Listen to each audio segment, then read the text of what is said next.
The cleanup continues and thousands of people are still without power after that fatal storm on Saturday.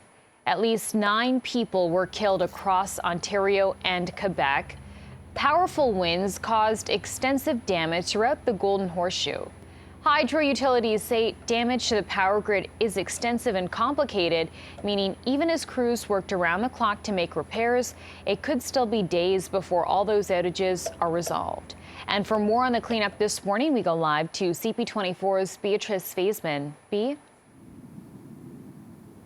Good morning, Chanel. There are still parts of Vaughan, specifically where thousands of people are without power. You might be able to see the downed hydro wires behind me. That's exactly the cause of this. Joining me now to talk more about how long this is going to take, what people need to know. I've got John Friesen with Electra Utilities. Good morning, John. Good morning, Beatrice. How are you? I'm well, thank you. Tell me what the process is like today. What is the first order of business? Where are your crews focusing their efforts? So our crews are focusing in Vaughan specifically. There's a major rebuild of that infrastructure that you see behind you there all along Weston Road.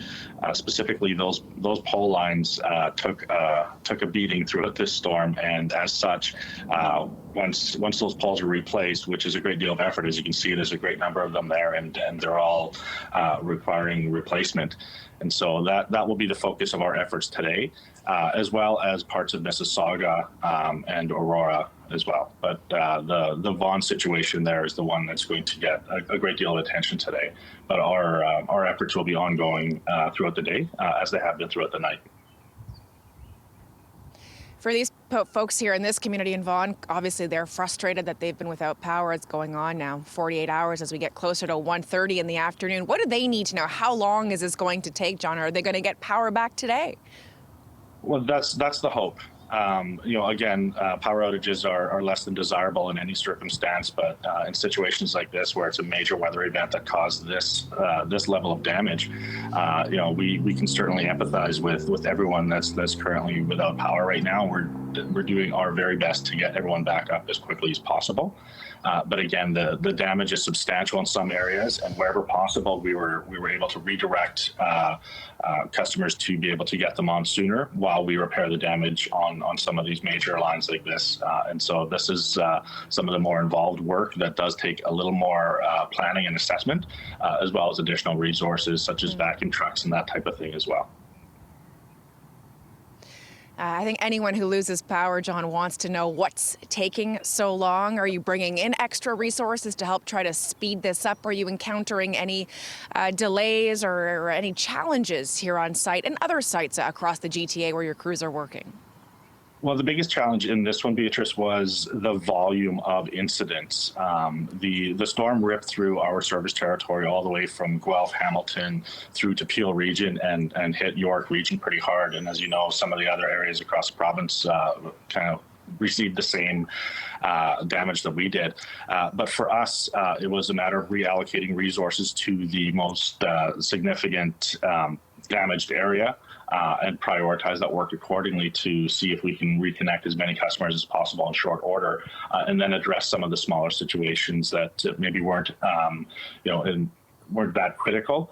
But our focus is always on safety first. So we wanted to address the incidents where we had safety issues, and then start to repair. So the resources that we had were pulled from all parts of our service territory, as well as any other support that we were able to elicit from other organizations.